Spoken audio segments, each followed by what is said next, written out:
All right, Donald Trump has issued an executive order that the assassinations of JFK, MLK, and RFK are all documents are to be unveiled.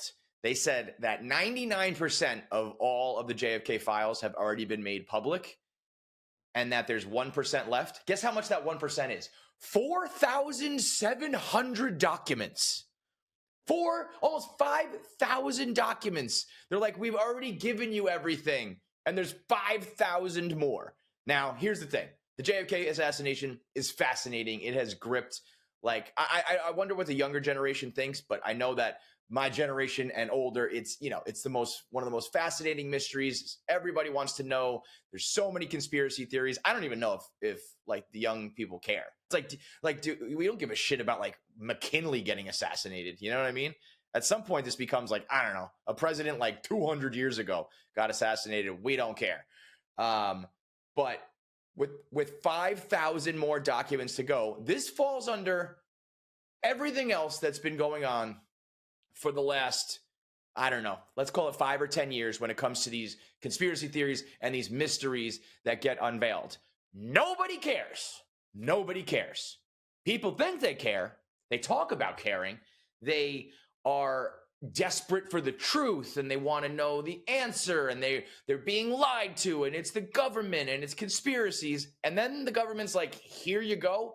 And nobody does a fucking thing about it. You look at UFOs. The government has all but come out and been like, there are UFOs. We don't know about aliens. We're not saying that it's Independence Day, but we have ships, we have materials, we have all sorts of stuff not from this planet. And then there's the Tic Tac video of the UFO floating around, and everyone was like, what is this? And the UFO and the Navy was like, yeah, that's real. We don't know what it is. And everyone just goes, okay, all right. No, but the Freedom of Information Act, you can go on the website. I would consider myself, I love to think of aliens and UFOs and all these conspiracy theories. I could go read all of the documents right now if I wanted to. Guess what I'm never going to do? That. No shot. And nobody else does either, because they don't actually care about these issues. They care about the hype surrounding the issue. And that goes for everything. They did the same thing with Epstein. Release the Epstein list. And they've all but done that. They're like, here are all the people in the lawsuit, whether they were on the plane, on the island, hanging out with him, or like directly involved in some sort of assault. Here are all the names. Nobody cares. Didn't do anything. Nothing changed. Everyone's just still screaming about Epstein, screaming about UFOs. And this time they'll do the same thing, screaming about JFK. Now, is there potentially, I would imagine the last 5,000 documents, the last 1% are the documents that are going to have the juice. You would think. Right? Though, I mean, if they're holding off on them for a reason, it's probably the money shot. You might get down to, 4,699 documents, and the last document just says, here's the guy who did it, which would be unbelievable, by the way. If there was some guy who was just like page by page, document by document, and he gets to the very end and it's like, never mind the other, 50,000 documents you've read. It was this dude. Now, the conspiracy theories have spiraled over the years.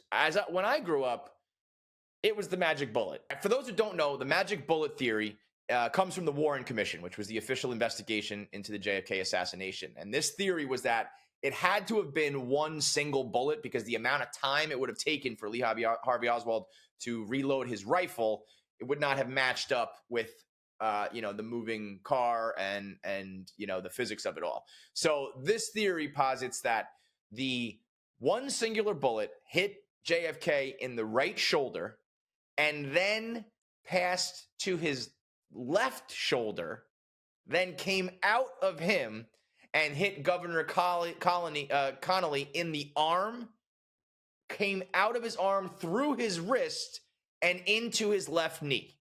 One bullet, changing directions, losing no speed, able to penetrate 1, 2, 3, 4, 5, 6 different body parts in one shot.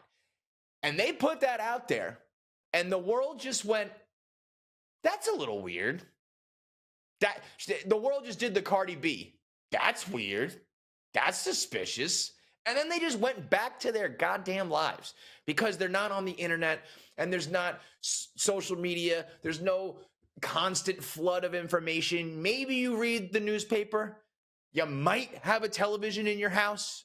You maybe see the news talking about it. And that's it.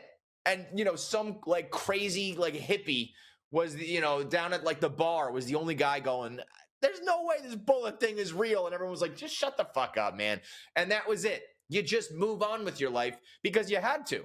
You were like, yeah, I think they're probably blatantly lying right to my face. There's no way that one bullet did all that damage. But what else am I supposed to do? You got to remember too, it was back in a time where people still believed the government. How about this? Put it this way. People were upset the president got killed. That's not the world we live in now. There's plenty of people out there who were devastated when that bullet grazed Trump's ear and wasn't, an inch to the left.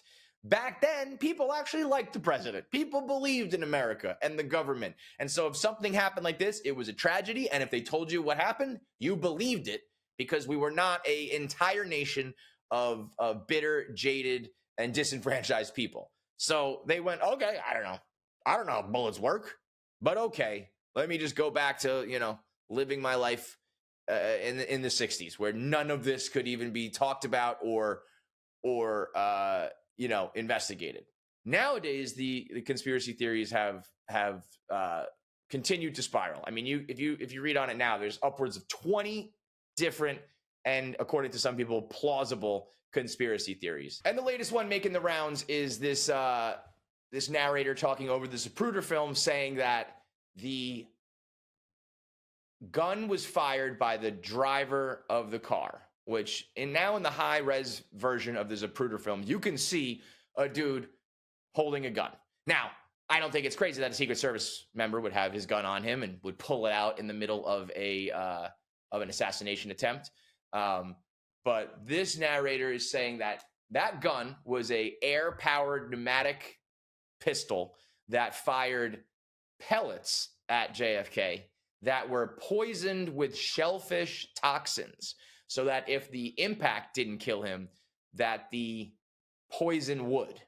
And that is the reason why JFK's brain went missing. Because that's another fun little tidbit that I don't know if a lot of people know, that after the autopsy, JFK's brain and a couple other body parts, gone. See you later. Nobody knows where they are. Now, this guy's speculating that the reason why it was swapped out, stolen, missing, disappeared, whatever, is because it would show that there was shellfish toxins in his body that actually might have been the reason why he was killed. Other people speculate that his brother Bobby stole the brain so that it would cover up illnesses that JFK had or the types of medication that he was on. Newsflash, Bobby, if that was the case, he's fucking dead, dude. I don't think it really matters if we found out, like, oh my God, JFK had early onset dementia, or like, hey, he was taking, medication for, I don't even know what they took. Did people even take medication back then for shit? So I don't know if that would be enough of a reason to go steal a dead president's brain once he's kaput. But the missing brain is one that makes you go, You've also got the Umbrella Man. The Umbrella Man is a relatively newer one as well. I mean, all of these have been out forever, but when they catch fire and when they go viral, is when people find these things out. This dude just chilling in the sun at the motorcade, holding an umbrella. Pretty fucking weird. Don't think that means that you killed the president. Just kind of weird to be holding an umbrella in the middle of the sun, in the sun. Unless you're Michael Jackson. I've never seen anybody, rock the parasol out there just standing in the sun. Some people think that he was given the order, the way he was twirling it and lifting it. It was like, shoot now, shoot this, take the second shot. Other people said that he was protesting the Bay of Pigs invasion, that President Kennedy wouldn't give an umbrella of air support. So that's why he did it. Other people say that he was, it was referencing Neville, who was it? Neville Chamberlain's look. The prime minister had a umbrella, and this was some sort of protest against the Kennedys from World War II. None of it makes any fucking sense, because why is this Umbrella Man out there? Just a weird decision, but you got to talk about bad luck on that guy's part, where it's like, You happen to be there for whatever reason. You know, a bunch of people were out there that wanted to see the president, big old parade, big old to do. And you decided to be the only guy out there doing some really weird shit. Just some very particularly unexplainable shit where it's like, I know it was really weird to have that umbrella out there, but I promise you, I did not blow the president's head off. That's a tough one where they're just like, bro, you understand how this looks, right? Like, you look insane. You look super suspicious. This is sus. This is crazy. And it's like, I know I shouldn't have brought my umbrella out to the fucking parade. You know that, like, as he's leaving the house, like, should I bring the umbrella or not? And it's like, I'll just bring it. Well, now you're a suspect in the most famous assassination in the history of the world. Well done, Umbrella Man. My personal favorite, or I shouldn't say favorite, but I think the favorite in the clubhouse for the realist conspiracy theory is just straight up that LBJ whacked him. You have to remember that back then, these guys, they all went to war. They're from a different era. They're from a world where you just take shit and do it. Someone's in your way, you fucking kill them. World War I, World War II, these guys are like vets of the game who are just like, I have all the power. Nobody can stop me. And if they do, we'll kill them. LBJ was known for peeing on a Secret Service agent. Just took his dick out and peed on a guy. And when the dude was like, hey man, like, don't do that, he said, that's my prerogative. I'm POTUS. I pee wherever I want. LBJ was just known for pissing literally where, like it's not a figure of speech, like, oh, I'll just piss on this and make it, mark it my territory. Like, he actually did that as if he was an animal in the wild. And when LBJ didn't get his shot, when he was the party darling and he was next up and he thought he was going to be the man, and all of a sudden, you know, this chiseled jaw, perfect head of hair, this Kennedy from the East Coast, up and comer, young guy, he comes in. Not only does he steal your shine and steal your spot, but he's also rocking the boat. He's fucking around with everybody who has deals in place, every industry, every system in place.